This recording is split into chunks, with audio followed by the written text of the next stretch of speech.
Deus fala com você. Tem dias que Deus te prepara, tem madrugadas que Deus te acorda do nada. Não é vontade de ir no banheiro, não é nada, é só para você orar. Ele te avisando: ore, me busque, esteja revestido. Quando você está dentro do plano de Deus, ninguém te engana. Pode fazer as coisas mais escondidas, Deus traz tudo à tona para você. Quando você crê no plano de Deus, você está protegido nos lugares mais perigosos. É mais fácil quem quer te matar morrer do que tocar em você. Quando você crê no plano, você começa a experimentar coisas que você nunca imaginou.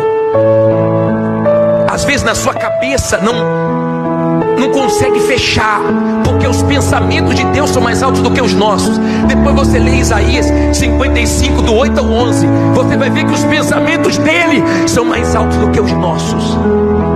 Ele não pensa como nós pensamos.